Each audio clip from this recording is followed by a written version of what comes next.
The lecture hall felt bigger than it actually was. Maybe it was the high ceilings or the way sound seemed to bounce off every corner. Tyler walked in and scanned the room, looking for a decent spot to sit. Most of the front rows were already filled with eager students, notebooks open and pens ready. He made his way toward the back, settling into a seat near the window. Whitmore University had a reputation. Everyone knew about its science program. Getting into Professor Richard Hammond's advanced physics class was considered a privilege. People talked about him like he was some kind of legend. Published papers, international conferences, consulting work with big companies. The man had done it all. Tyler pulled out his notebook and clicked his pen a few times, a nervous habit he'd picked up years ago. He'd been looking forward to this class for months.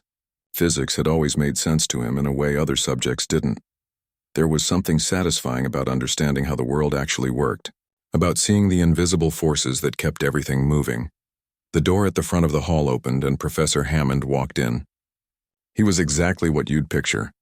Gray hair, expensive suit, leather briefcase that probably cost more than Tyler's entire semester of textbooks. He moved with the kind of confidence that came from decades of being the smartest person in the room. "Good morning," Hammond said, his voice filling the space without effort. "Welcome to Advanced Quantum Physics. I'm going to be honest with you right now. Half of you won't make it past midterms. This isn't high school physics. This isn't even regular college physics. This is the real deal." A few students shifted in their seats. Someone in the front row sat up straighter. Hammond began his lecture, diving into wave functions and probability distributions. Tyler found himself getting pulled into the material. It was complex stuff, but the professor explained it in a way that made sense. About 30 minutes in, though, something clicked in Tyler's mind. He raised his hand. Hammond paused mid-sentence, marker still pressed against the whiteboard. He turned around slowly. "Yes?" "I have a question about the wave function collapse," Tyler said. "If we're saying observation causes the collapse, doesn't that create a problem with the delayed choice experiments? Because the timing suggests something else might be going on." The room got quiet. It was the kind of silence that felt heavy, like everyone was holding their breath at once. Hammond's expression changed. Just slightly, but enough to notice. "That's quite an ambitious question," he said, and something in his tone didn't sound like a compliment. "What's your name?" "Tyler. Tyler." Hammond repeated it slowly, like he was tasting the word. "Let me guess. You read about quantum mechanics over the summer? Maybe watched some videos online?" A few students laughed. Not mean laughs exactly, but the kind that came from nervous energy, from wanting to be on the professor's good side. "I've done some reading, yeah," Tyler said, keeping his voice steady. "Here's the thing about quantum mechanics," Hammond continued, turning back to the board. "It's not something you can understand from popular science books or internet videos.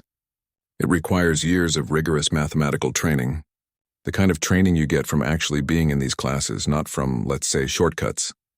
Tyler felt his face get warm.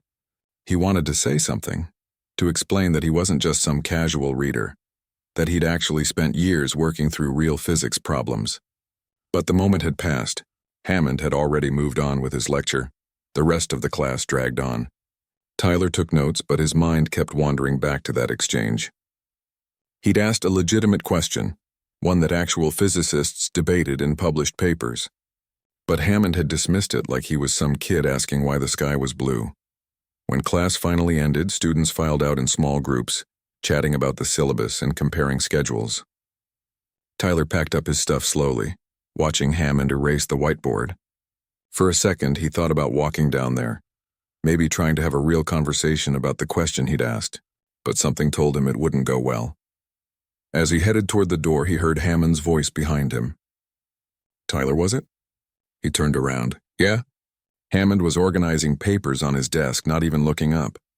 "I noticed you sitting in the back. You know, there's no shame in starting with the introductory courses, building a proper foundation.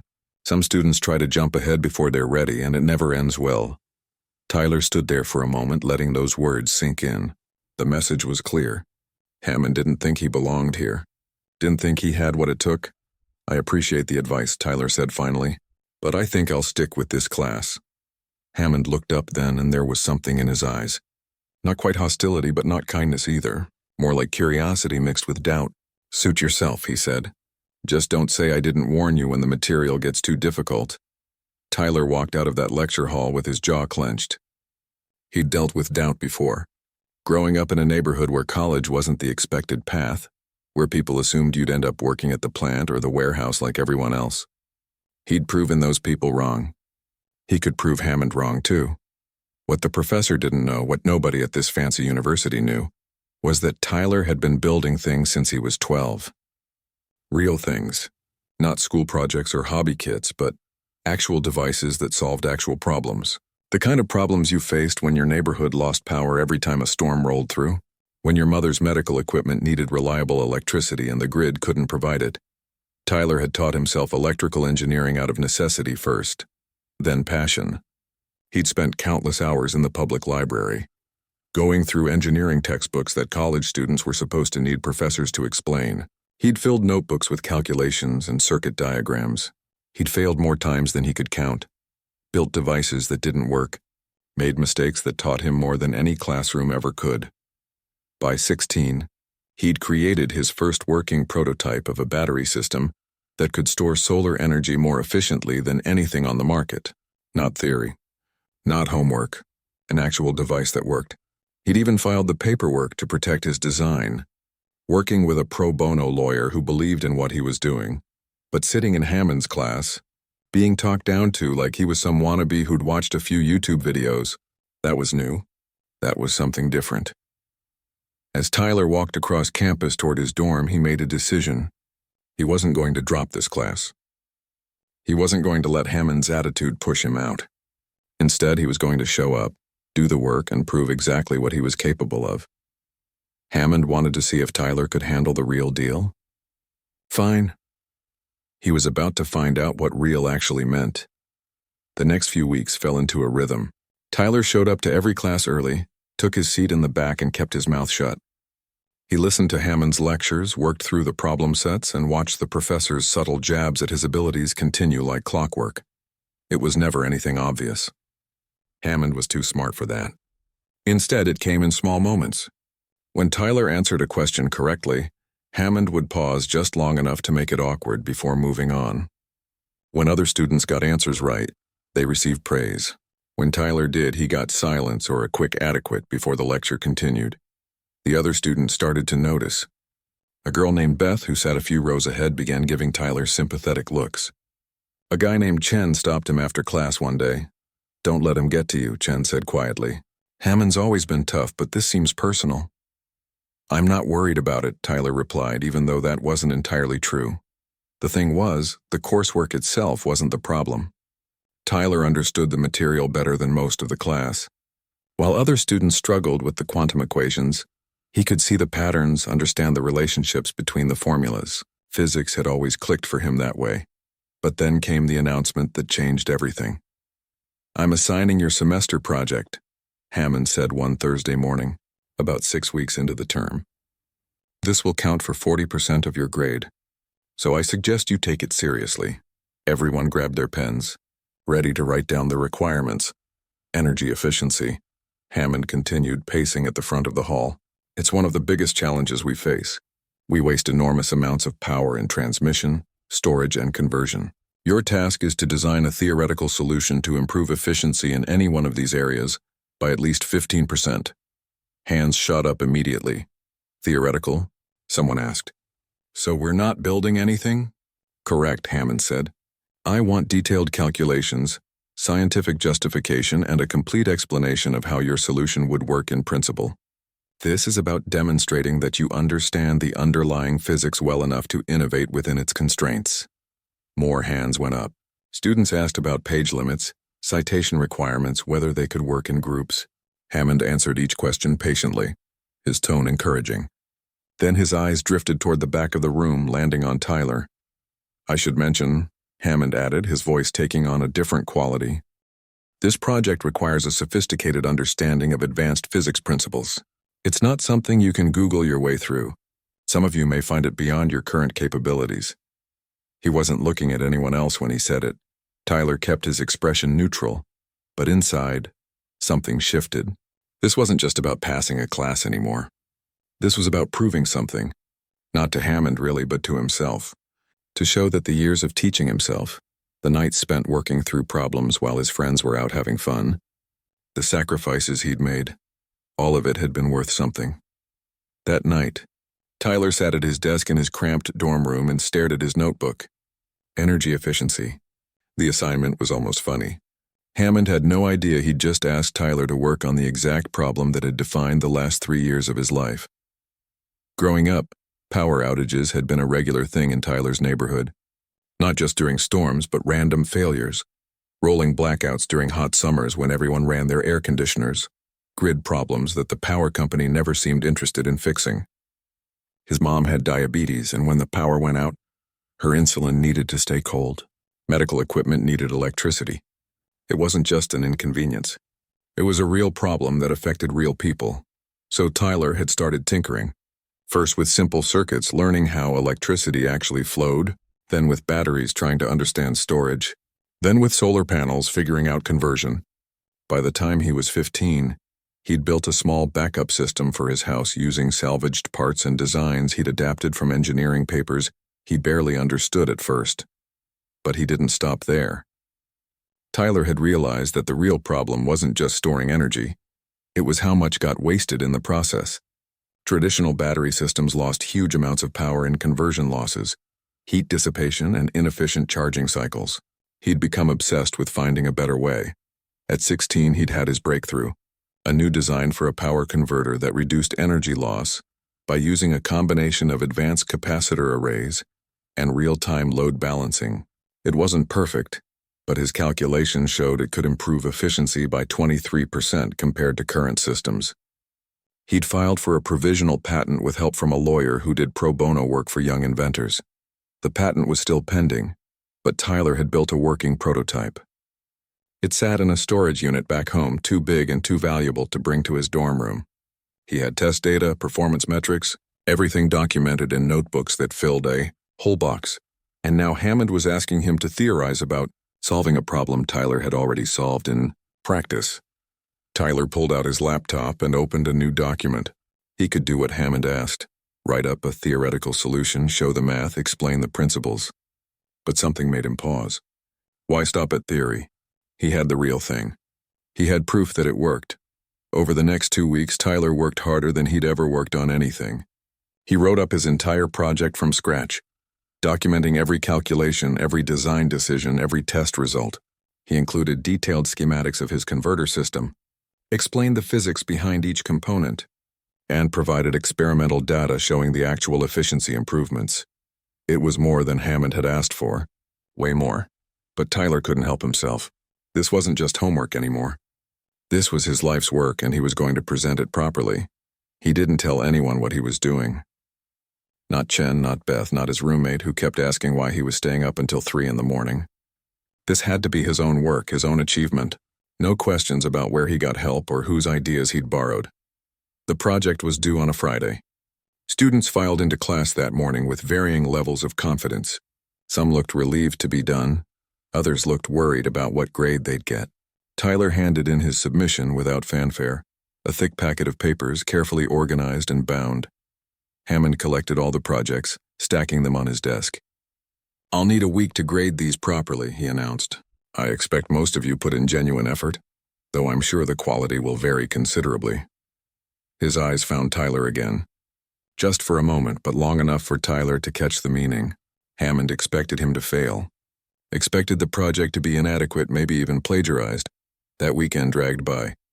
Tyler tried to focus on his other classes, but his mind kept drifting back to his project. He'd put everything into it, held nothing back. But what if Hammond refused to see it for what it was?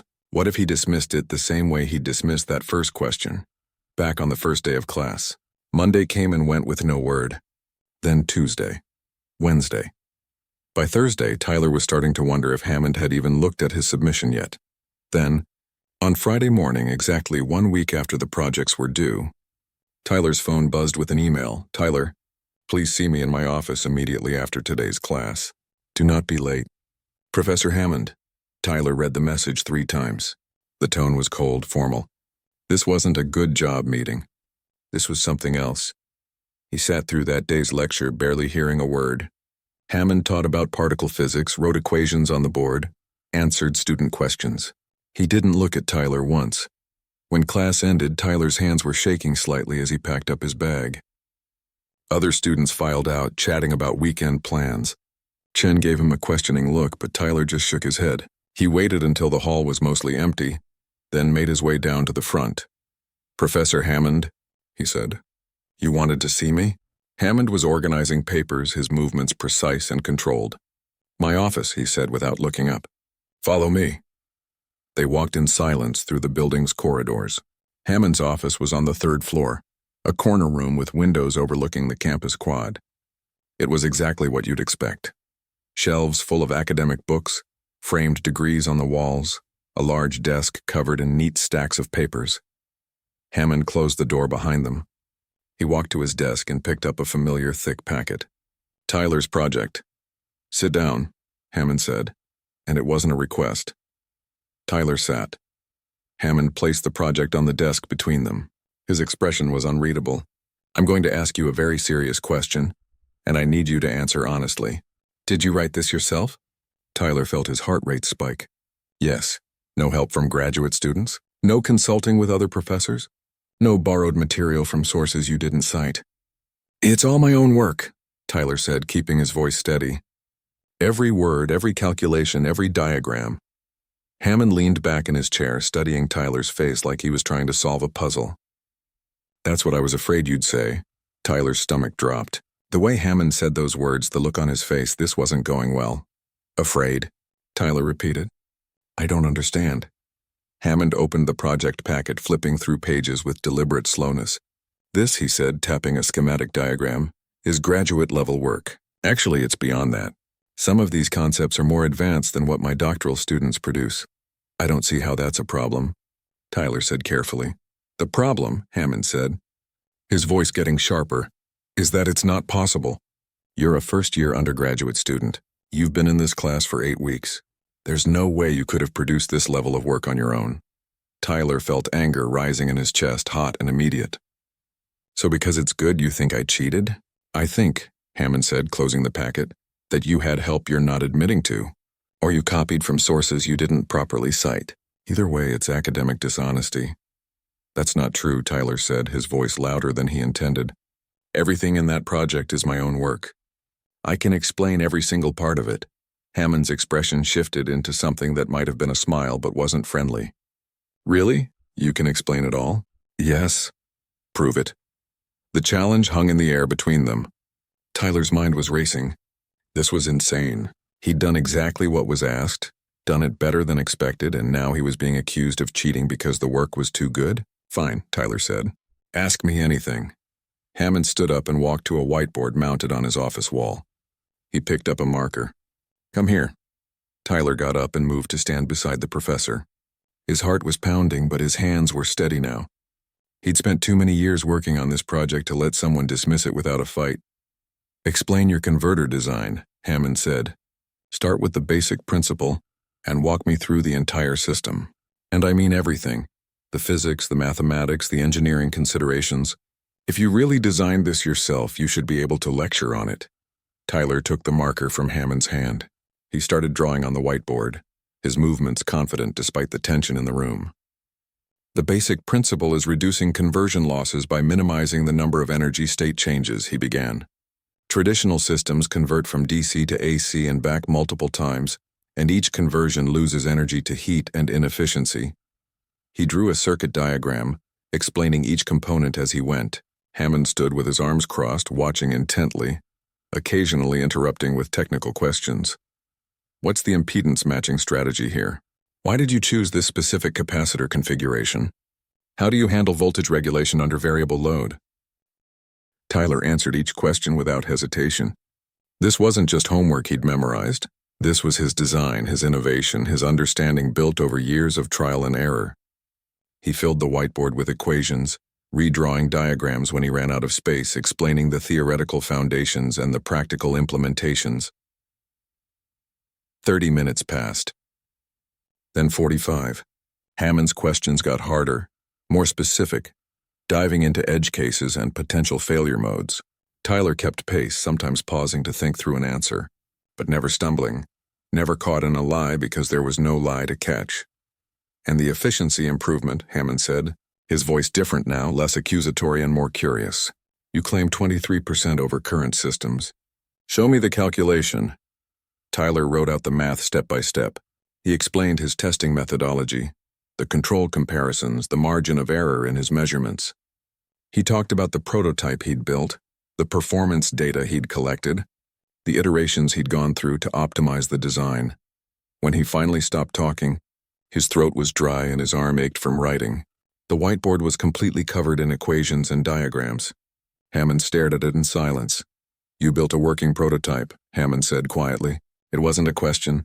Yes, 2 years ago. I've been refining it ever since. Where? In my garage back home. I couldn't exactly afford a proper lab.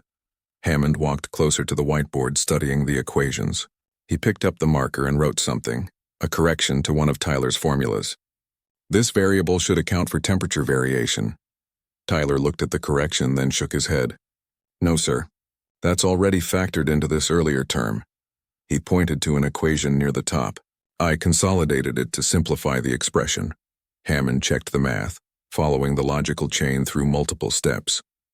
His eyebrows went up slightly. You're right, he said, and he sounded almost surprised by his own words. They stood there in awkward silence. Tyler didn't know what to say. He'd proven himself, answered every challenge, shown that the work was genuinely his, but Hammond's face was hard to read now. Why didn't you mention any of this before? Hammond finally asked. The prototype, the patent, the years of independent work. You didn't ask, Tyler said simply. And honestly, I didn't think I needed to prove myself before I'd even turned in any assignments. I thought my work would speak for itself. Hammond set down the marker and walked back to his desk. He picked up Tyler's project packet again, looking at it with different eyes now. This is publishable, he said. With some refinement and proper peer review, this could be a legitimate research paper. Maybe multiple papers. I know, Tyler said. You know. Hammond repeated the word slowly. Of course you do. Something was shifting in the room, in the dynamic between them. Tyler could feel it but couldn't quite name it. I owe you an apology, Hammond said, and Tyler nearly fell over from shock. I made assumptions about your capabilities based on factors that had nothing to do with your actual abilities. That was wrong of me. Tyler waited. There was more coming, he could tell. But I'm still going to report this, Hammond continued. Not because I think you cheated, because I think the department needs to see this. The dean needs to see this. This is the kind of work that deserves recognition beyond a simple grade in my class. Wait, Tyler said, confused. Report it? But you just said, I'm going to recommend your project be reviewed by the engineering department's patent committee, Hammond explained. And I'm going to suggest they provide you with resources, proper lab access, equipment, funding if possible, to continue developing this technology. What you've done on your own is remarkable. What you could do with actual support could be revolutionary. Tyler didn't know what to say. This wasn't at all where he'd expected this conversation to go. An hour ago, he'd been defending himself against accusations of cheating. Now Hammond was talking about resources and recognition. However, Hammond said, and his tone got serious again, we need to address the elephant in the room. My behavior toward you this semester has been unacceptable. The comments, the dismissiveness, the way I've treated your contributions in class, that stops now. Why did you do it? Tyler asked. The question came out before he could stop himself. From the very first day, you treated me like I didn't belong there. Why? Hammond was quiet for a long moment. He sat down heavily in his chair, suddenly looking older and more tired. Bias, he said finally. Unconscious, automatic assumptions that I didn't even realize I was making. I saw you walk into my classroom and I made judgments about your background, your preparation, your potential. I told myself I was just being realistic about student capabilities, but I was really just being prejudiced. The honesty was startling. Tyler had expected defensiveness, maybe denial. Not this. I've been teaching for 23 years, Hammond continued. I thought I was above that kind of thinking. Clearly I was wrong, and you paid the price for my blindness. Yeah, Tyler said. I did. I can't undo the way I've treated you, Hammond said. But I can change how I act going forward. Not just with you, but with all my students, and I can make sure your work gets the attention and respect it deserves. Tyler stood there processing everything. Part of him was still angry. still hurt by weeks of dismissive treatment. But another part recognized something important happening. Hammond wasn't making excuses. He wasn't minimizing what he'd done. He was actually taking responsibility. "What happens now?" Tyler asked. "Now," Hammond said, "I give you the A+ you've earned on this project. Then I set up meetings with people who need to see your work. Department chairs, engineering faculty, maybe some contacts I have in the private sector who would be very interested in your converter design." He paused, then added, "And I'd like to apologize to you publicly, in front of the class. What I did wasn't private, so the apology shouldn't be either." Tyler thought about that, about walking into class and having Professor Hammond, the legendary professor everyone respected, apologize to him in front of all the other students. Part of him wanted it, wanted the validation and the public acknowledgement, but another part just felt tired. "Can I think about that?" Tyler asked. "Of course. Take all the time you need." Tyler picked up his project packet from the desk. "Is there anything else?" "Actually, yes," Hammond said. He opened a drawer and pulled out a business card, writing something on the back. "This is my personal cell number. If you run into any problems with the review process or if anyone else gives you trouble, call me. I mean that." Tyler took the card, studying it like it might be fake. "Okay, and Tyler?" Hammond looked up at him. "Thank you. For what?" "For not giving up on the class. For proving me wrong. For being exactly who you are regardless of what I thought." Hammond shook his head. "It would have been easier to drop the course after how I treated you." "Most students would have."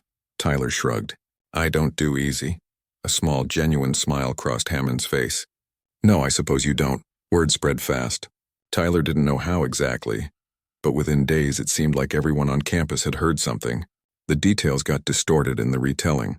Some people said he'd invented a revolutionary battery. Others claimed he'd solved world energy problems. A few even thought he'd won some major award. None of it was quite accurate, but the attention was real. Chen caught up with him between classes on Tuesday. "Dude, what's going on? People are saying Professor Hammond called you into his office and freaked out over your project." "It wasn't exactly like that," Tyler said, adjusting his backpack. "But something happened, right? Beth said you were in there for over an hour." Tyler hesitated. The meeting with Hammond had been intense and personal. He wasn't sure how much he wanted to share. He just had some questions about my work. "It's handled." "Questions like good questions or like academic integrity questions?" "Both, actually." Tyler gave Chen a tired smile. "But we worked it out." What Tyler didn't mention was the email he'd received that morning from Dean Patricia Morrison of the engineering department. She wanted to meet with him on Thursday afternoon. The message was polite but formal, the kind that made his stomach twist with anxiety even though Hammond had said this was a good thing. The next 2 days crawled by. Tyler tried to focus on his other classes, but his mind kept wandering to what the meeting might be about. Hammond had mentioned a patent committee and resources, but what did that actually mean? Were they going to offer him something? Or was this just a formality before telling him his project was interesting but not quite good enough? Thursday afternoon arrived. Tyler put on his best shirt, the one he usually saved for presentations, and made his way to the administration building. Dean Morrison's office was on the top floor, past a secretary's desk and through a heavy wooden door. "Tyler, come in," Dean Morrison said, standing to shake his hand. She was younger than he'd expected, maybe in her 40s with sharp eyes behind stylish glasses. "Please sit." The office was impressive. Floor-to-ceiling windows, diplomas from MIT and Stanford, photos of Morrison with people Tyler vaguely recognized from tech magazines. His nervousness kicked up another notch. "I've been reading about your energy converter project," Morrison said, getting straight to business. She had his project packet on her desk, along with several other documents Tyler didn't recognize. "Professor Hammond forwarded it to me with quite an enthusiastic recommendation." "He did?" "Very enthusiastic. In fact, I've never seen him this excited about a student project in all the years I've known him." She smiled slightly. "And I've known him for 15 years. Tyler didn't know what to say to that, so he stayed quiet. "I've also done some digging into your background," Morrison continued. "Your provisional patent filing, the work you did before coming to Whitmore, the recommendations from the community engineering lab where you volunteered. It's impressive." "Thank you." "Don't thank me yet. I'm about to make your life complicated. Morrison leaned forward, folding her hands on her desk. Your converter design has genuine commercial potential. The efficiency improvements you're claiming, if they hold up under rigorous testing, could be worth millions. Possibly tens of millions. Tyler's mouth went dry. He'd known his design was good, but hearing it stated so plainly was different. Here's where things get tricky, Morrison said. You filed your provisional patent while you were still in high school, which is good. But provisional patents only last 1 year, and they're meant to give you time to file a full utility patent. Where are you in that process? I'm not, Tyler admitted. The full patent application costs thousands of dollars. I couldn't afford it. Morrison nodded like she'd expected that answer. That's what I thought. Which means your intellectual property protection is currently expired. If someone else saw your design and filed for a patent tomorrow, you'd have a hard time proving prior invention. The implications hit Tyler like a physical blow. He'd been so focused on proving the technology worked, on getting through college, that he'd let the most important legal protection lapse. So, I just gave away my design by submitting it as a class project? Not exactly. There are still options, but we need to move fast. Morrison pulled out one of the documents on her desk. I'm proposing we set up an arrangement through the university. Whitmore has a technology transfer office that helps students and faculty protect and commercialize their inventions. They can fast-track your patent application, provide legal support, and handle the costs. For free? Tyler asked skeptically. Not free. In exchange, the university would take a percentage of any licensing revenue or commercial deals. Typically 15 to 20%. You'd retain ownership of the patent and control over how it's used, but Whitmore would get a cut if it makes money. Tyler's head was spinning. He'd come to college expecting to learn and eventually get a degree that would help him find a decent job. He hadn't expected to be negotiating intellectual property agreements as a freshman. I know it's a lot to take in, Morrison said gently. You don't have to decide right now, but I do recommend you speak with the tech transfer office soon. Like this week soon? Okay, Tyler managed. Is that all? Morrison smiled. Actually, no. There's more. I showed your project to several of our engineering faculty. 3 different professors want you in their research labs. Paid position, access to equipment, the works. And Dr. Patricia Chen, no relation to your classmate, from the material science department, thinks your converter design could be even more efficient with some new composite materials she's been developing. She'd like to collaborate. Tyler felt like he was in a dream. A weird, overwhelming dream where people actually believed in his work and wanted to help instead of dismissing him. There's one more thing, Morrison said. She pulled out a folder and slid it across the desk. That's from Meridian Technologies. They're a major player in renewable energy systems. Somehow they heard about your project. Don't ask me how. Academic gossip travels fast. And they want to discuss a possible licensing agreement. No promises, no obligations, just a conversation. But they flew their CTO out here specifically to meet with you. Tyler opened the folder with shaking hands.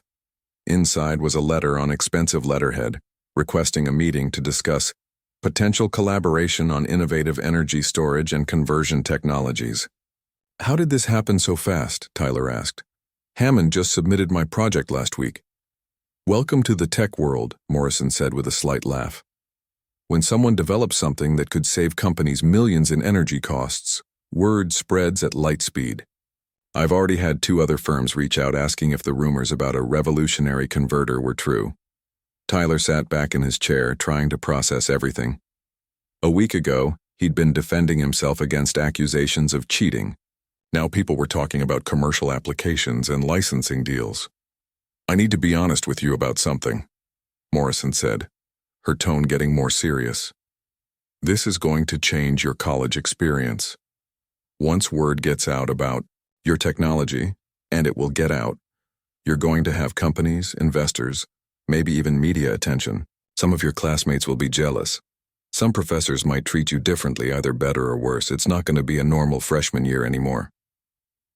It hasn't exactly been normal so far, Tyler said. Fair point, but it's about to get weirder. She paused. I also need to ask, has Professor Hammond discussed with you what happened in his class? The accusations he made? Tyler tensed. He told me he was wrong, that he'd made assumptions about me. Morrison nodded slowly. There's going to be a review, not a view, of Hammond's conduct. Several students have filed complaints about bias in his grading and classroom behavior.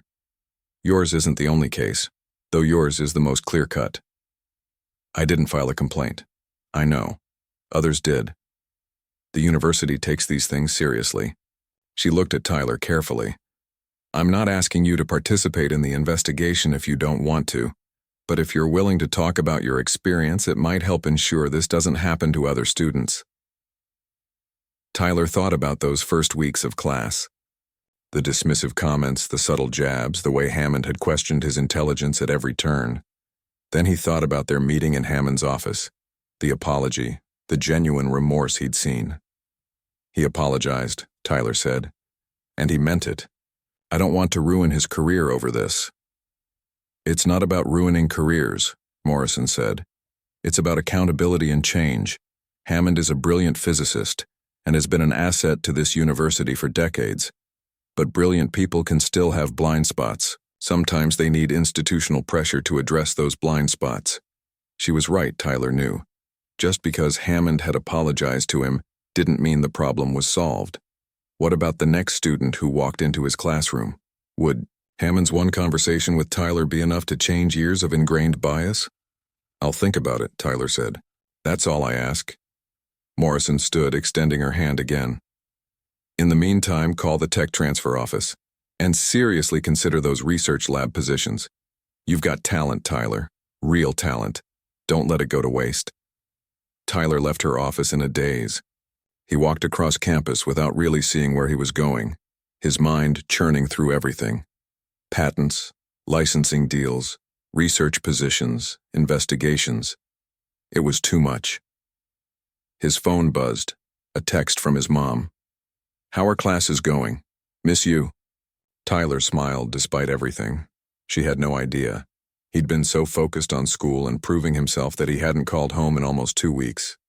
She still thought he was just a regular college student struggling through freshman year. He called her. Baby. Her voice was warm and familiar. I was just thinking about you. How's everything? It's good, Mom. Actually, it's really good.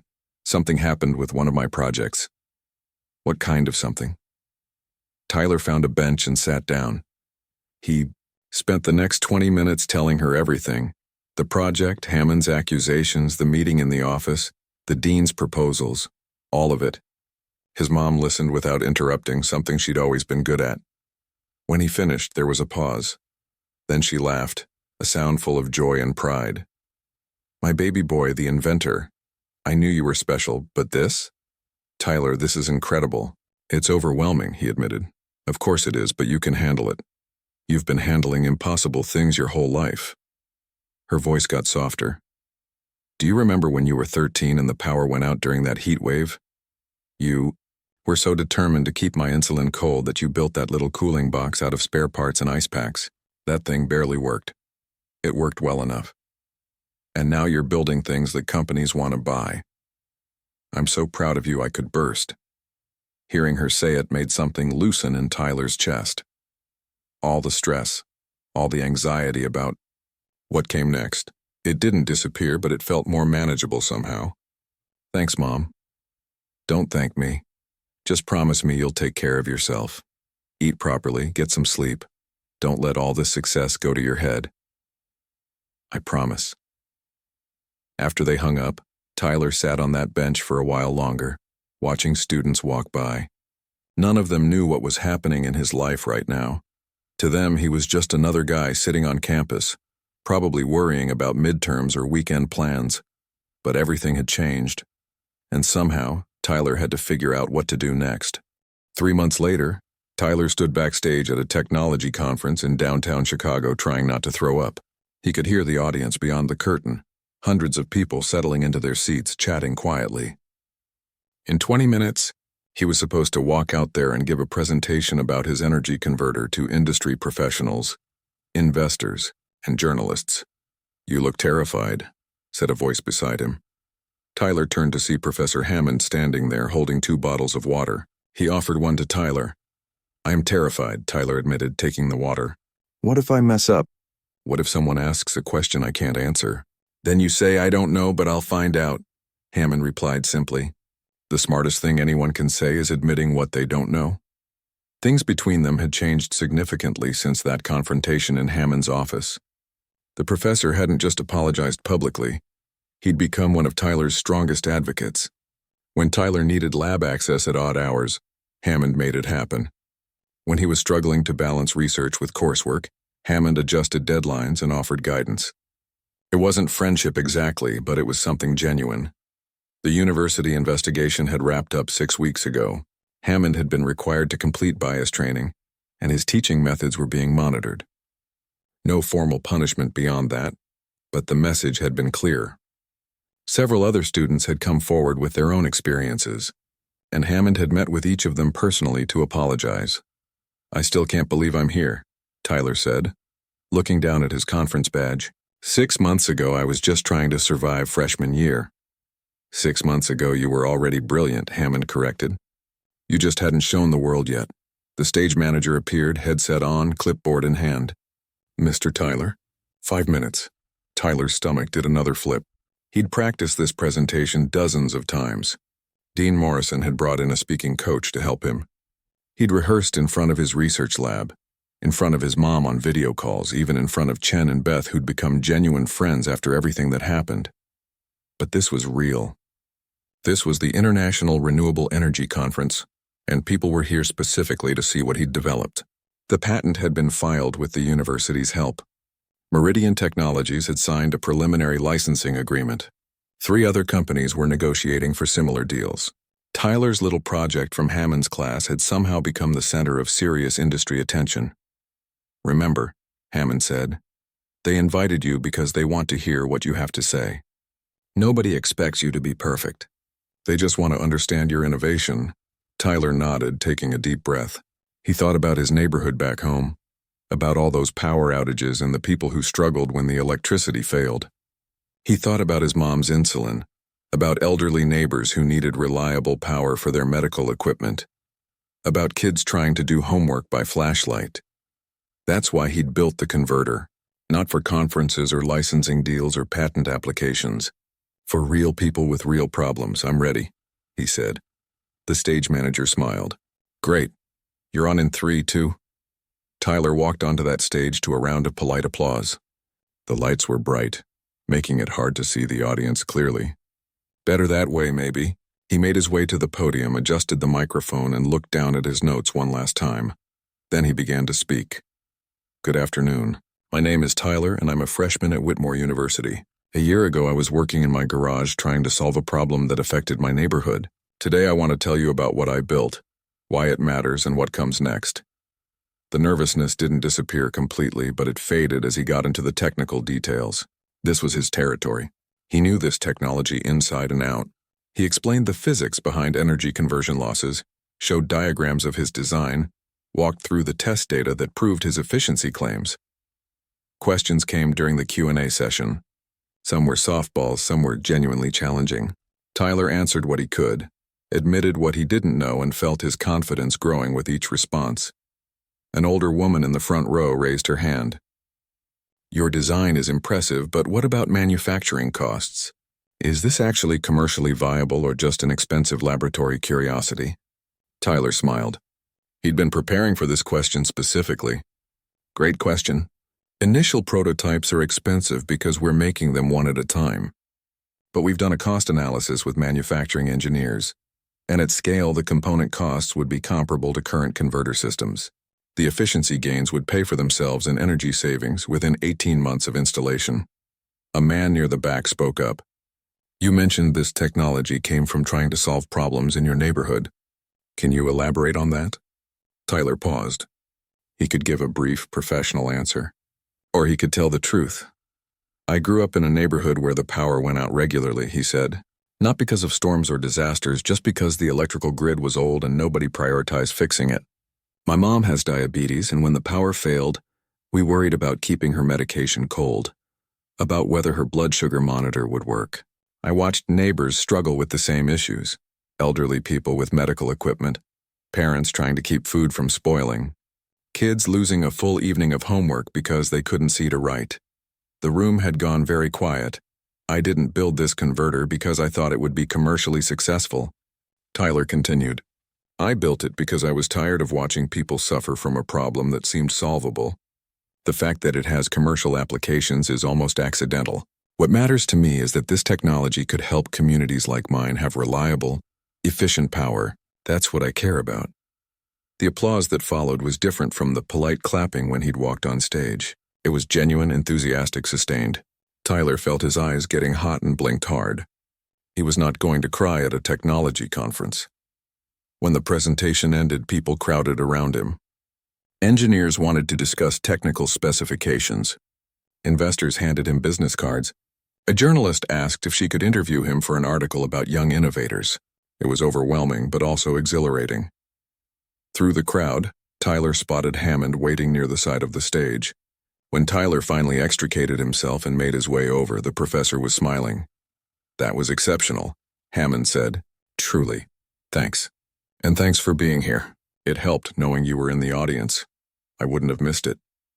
Hammond hesitated, then said, Can I tell you something? Sure. When you first walked into my classroom, I saw you and made immediate assumptions. About your background, your preparation, your potential. Those assumptions were completely wrong. But I didn't know that because I didn't give you a chance to prove otherwise.